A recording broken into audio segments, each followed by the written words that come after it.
Welcome everybody to my episode on tempura chicken. Now, I know right now all of you Asian viewers are up in arms on what the hell is tempura chicken? There's no such thing. Well, see, I'm white and I'm doing the typical white thing of taking something of yours and completely degrading it. So, this is my recipe for tempura chicken.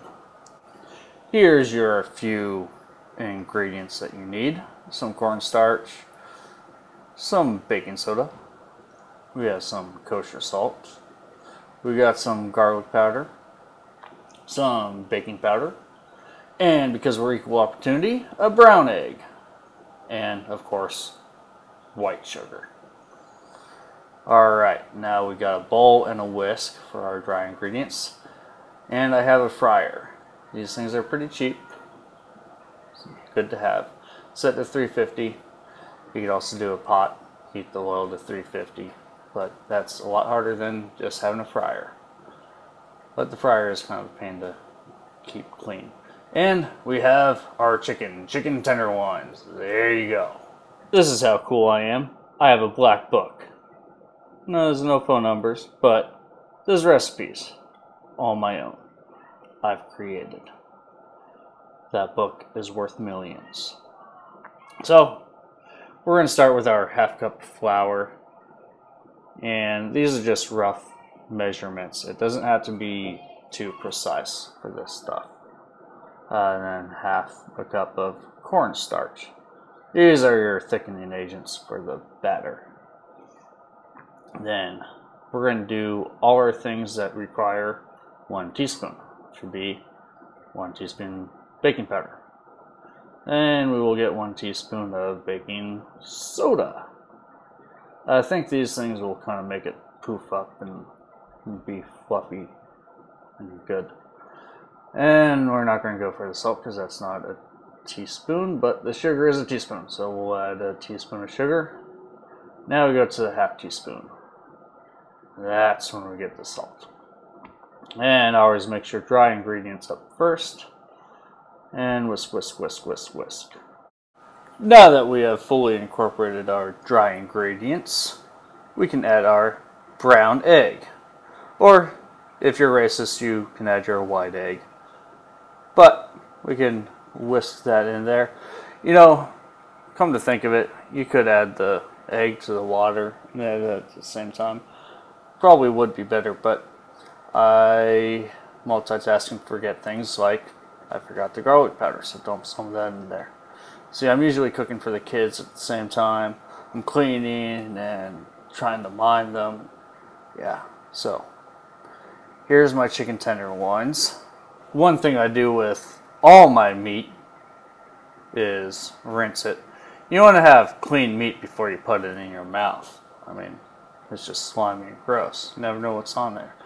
So, we're going to rinse off all the nasty stuff and then dry that, drain it, strain it with your hands, whatever.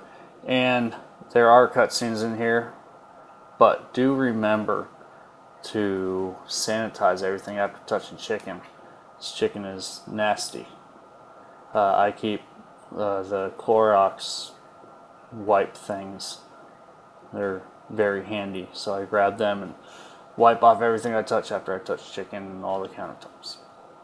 So I'm going to put that in a bowl, and there is a tendon in there. I do a little bit of a V cut and cut it out. That tendon would just be chewy, not goodness. I mean, these are tender ones. You want them to be tender, not chewy. So cut that out. Making some quick work here. You won't be this fast, but take some time. It's really worth it to not have chewy tempura chicken. Now I'm going to add my ice water.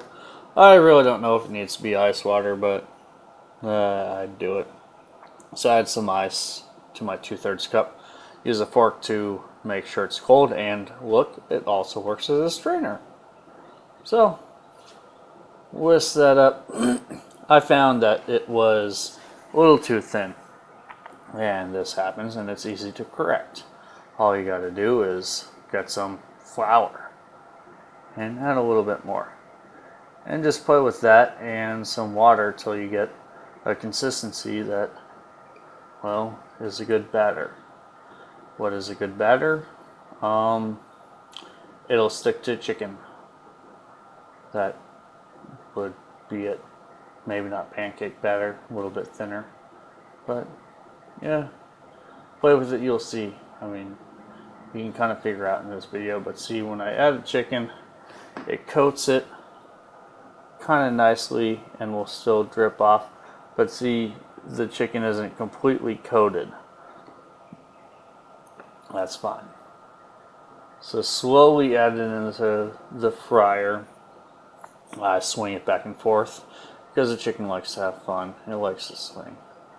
When you let go, make sure that you let go and drop it away from you so you don't splash oil at you. I'm used to oil, so I can get my hands really close. It doesn't really burn me.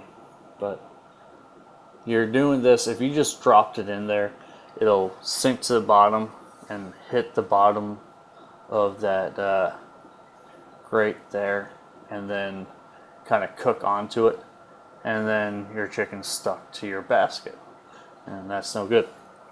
So that's why you add it in slowly. And I just keep adding till it's kind of full, and you look for color. Now I could get into the physics of this, but when things float, they're generally done.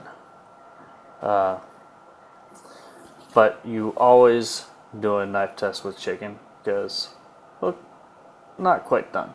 So I throw it in there a bit more, and it didn't look too colorful anyways. I like a good color. So maybe 5 to 7 minutes on these, but cut it to try out. I got some ranch in a little ramekin on a bowl. Throw some of these tempura chicken. I know you Asians are hating me right now. So there you have it, folks. Tempura chicken. You can try this batter on anything, just whatever you feel like. I've done tater tots. How often do you have a double fried potato? Yeah, it turned out tasting like fried food. But try anything. Dip whatever you want in there. So try it, enjoy, comment, let me know how it turned out.